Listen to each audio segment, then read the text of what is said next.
Falando em resposta à emergência, a gente lembra que você teve em uma companhia aérea em que teve um acidente. Isso. E você já estava nesse departamento de gestão de crise? Já, era um processo bem inicial ainda, né? A gente estava trabalhando em função de uma legislação que estava chegando no Brasil. Então, assim, tem muito disso, né? As pessoas, às vezes, acabam não se atentando ou não tendo um olhar ali muito profissional para o processo de crise, ou porque não passaram por uma crise, ou porque elas não têm ali um órgão regulador que te exija alguma coisa. Hoje em dia, muitas indústrias já têm. Então, minimamente, eles te pedem, né? Você tem que ter um plano de gestão de crise, você tem que ter simulado uma vez por ano, e deu. E aí, assim, quando você começa a tomar contato com isso, você vai, né, se preparando. Então, lá em 2004... a gente estava vivendo esse momento na empresa aérea, né? Tava chegando uma legislação que a gente ia ter que cumprir. Então, vamos pegar, vamos olhar, vamos entender o que está sendo demandado, de onde é que essa legislação ela veio, e aí ela era baseada na legislação norte-americana. Então, vamos estudar a legislação norte-americana para a gente entender as melhores práticas do mercado. Porque, assim, também, como em tudo na vida, a gente não tem que inventar a roda. Não tinha acontecido ainda o acidente. Não, o acidente Vocês aconteceu. começaram a estudar isso, a isso que eu quero chegar, nesse ponto aí. Então, vocês começaram a estudar de verdade, a devorar essa legislação norte-americana e vendo como que a gente tropicaliza, o que dá para ser feito aqui. Essa é a Gol. A gente pode falar, porque a Sandra esteve aqui e falou, ela inclusive fez a comparação, né, da TAM e da Gol, né, com foram os acidentes muito próximos. dois acidentes, infelizmente, a gente fala com muita dor, mas que trouxeram muitas lições aprendidas pra gente. Sim. E um desdobramento que hoje está em todas as empresas. Foi o que você falou. O pessoal procura gente que trabalhou em empresa aérea para estar trabalhando em gestão de crise dentro de outros negócios. De outras indústrias. Tá bom, então vocês estavam tentando ali tropicalizar a legislação norte-americana. Pode continuar que eu te interrompi. Mas é porque estava chegando uma legislação que ia obrigar a gente a ter no Brasil. Vocês não tinham nada, a gente não assim, tinha nada. A gente não tinha nada, o país não tinha nada e estava chegando a legislação. E é muito engraçado a gente imaginar que isso faz 22 anos. 2006. Então faz... Sei lá, gente, faz a conta aí. 2006 para 22 são 16 anos. 16 anos. Não, é muito pouco tempo. É muito pouco. Pra gente não imaginar que há 16 anos atrás a gente não tinha legislação. Não, mas é porque o último acidente aéreo que a gente tinha tido no Brasil tinha sido em 96. 96. O 402, que era o acidente do marido da Sim. Sandra.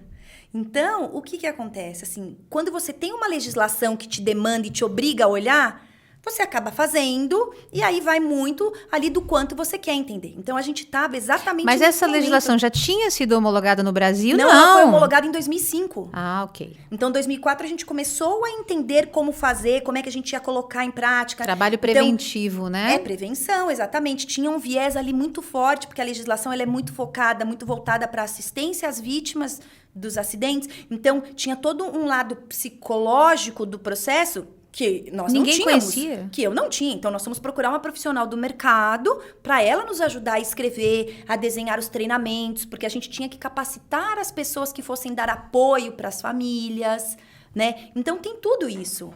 E aí, você começa a fazer todo o entendimento. Então, quando aconteceu o acidente em 2006... a gente também estava ali no processo, estudando, melhorando, entendendo como é que acontece. Eu, por exemplo, quando teve o acidente da Gol, eu estava exatamente num evento internacional, eu estava na Polônia, representando a empresa, num evento que tinha sobre gestão de crises. Era a primeira vez que a Gol ia num evento internacional. Nossa! E eu estava lá quando Você estava lá para falar sobre esse tema? Eu fui lá para aprender sobre o tema. Aprender. Era um seminário, um congresso da IATA, e eu estava lá para aprender.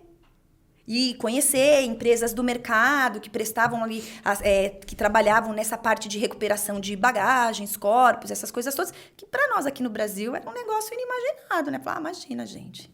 Ok, mas vamos entender, porque na legislação diz que a gente tem que fazer, então vamos entender o que a gente tem de melhores práticas, assim, né? Como qualquer coisa na vida, a gente não precisa inventar a roda. A gente pode aprender com os erros dos outros e isso é muito salutar.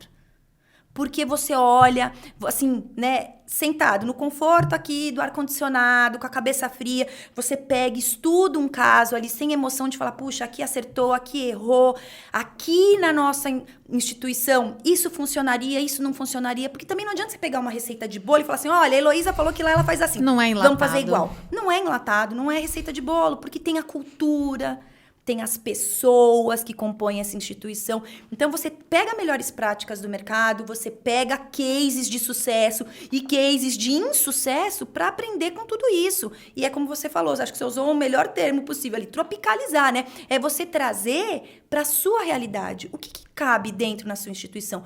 Porque não adianta eu, Heloísa, falar para você que crise é a garrafa de água explodindo.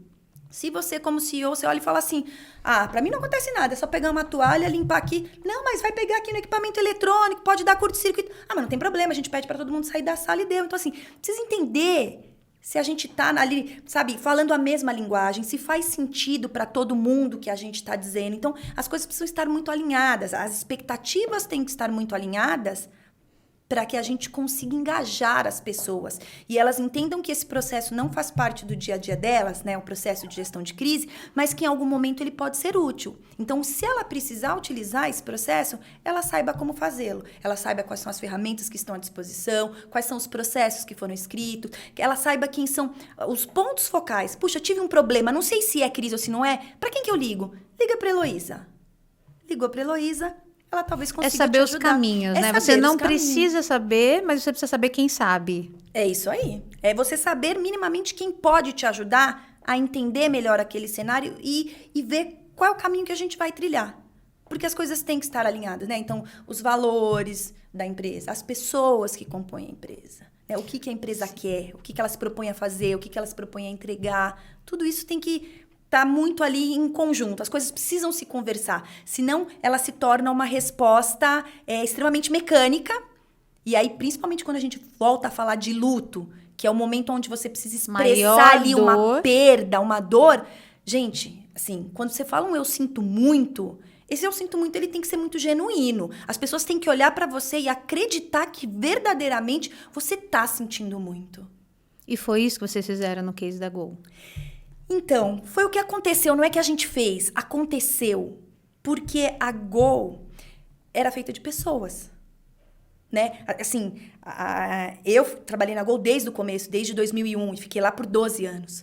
Então, assim, eram pessoas que se conheciam, pessoas, né, que... Claro, depois a empresa vai crescendo e aí algumas coisas vão mudando, mas eram pessoas. E a gente tinha ali à frente uma pessoa, que era o nosso CEO, né, o Constantino Júnior. Então, você fala assim, vocês foram lá, prepararam ele. Não, gente, ele foi porque ele quis, porque ele era daquele jeito.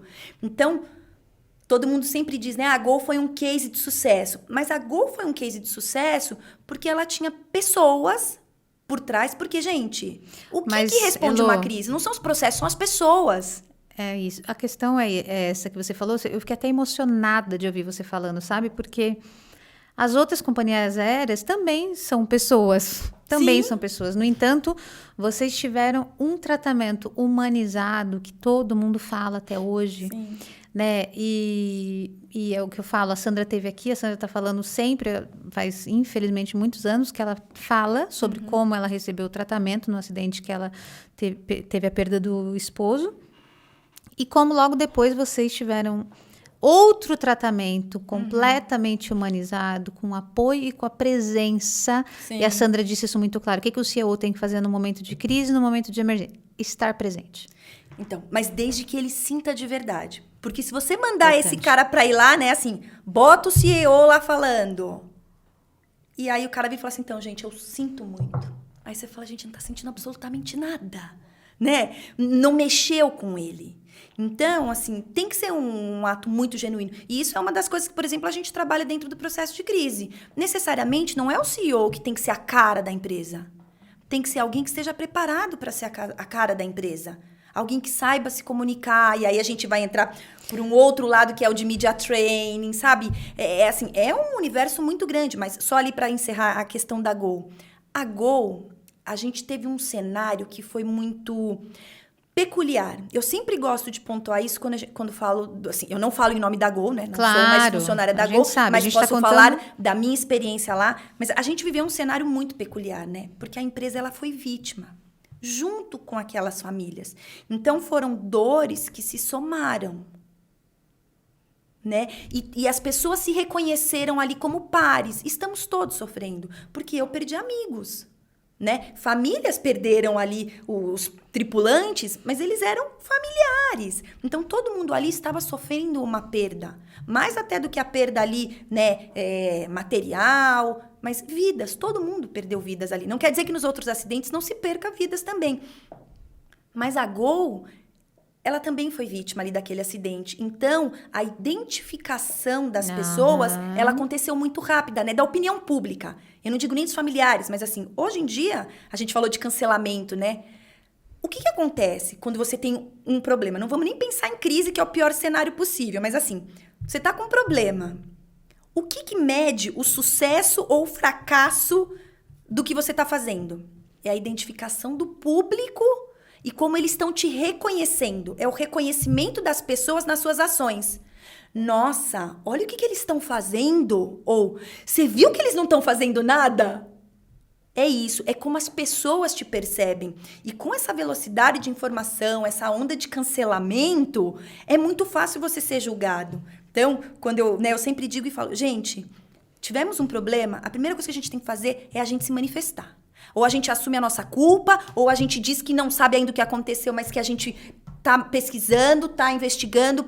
Porque se eu não disser, vai aparecer alguém que vai dizer. E sempre tem os especialistas de plantão, né? A gente tá vendo aí aqui agora, por exemplo, com as chuvas lá no Nordeste, em Recife. Todo dia, em todo jornal, tem lá um especialista de que, né? Porque a gente sabia que ia ter desmoronamento, porque a prefeitura há 3 dias já sabia do alerta de chuvas e não fez nada.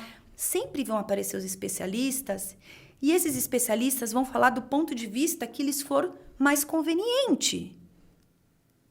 E assim, eu brinco, sempre faço aqui o papel do advogado do diabo, né? Mas eu tenho que entender o lado do jornalismo. Eles vivem de notícia.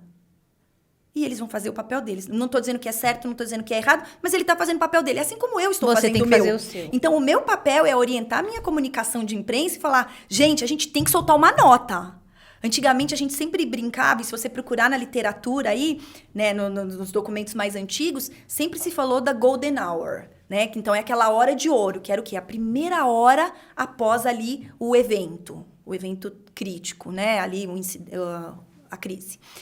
E você tinha que soltar ali uma primeira nota em 1 hora, que era Golden Hour. Gente, hoje 1 hora, se você esperar 1 hora pra você falar alguma coisa... Você já tá derrubado lá nas redes sociais e não sabe. Há uns 10 anos atrás, a Golden Hour caiu para uns 30 minutos. Hoje, a gente fala em 10, 15 minutos, porque é o que você falou. Você tem um celular na mão, você faz um post ali, você fala, você viu... Todo mundo hoje é um repórter em potencial. É verdade. Todo mundo tem um celular, todo mundo faz uma live...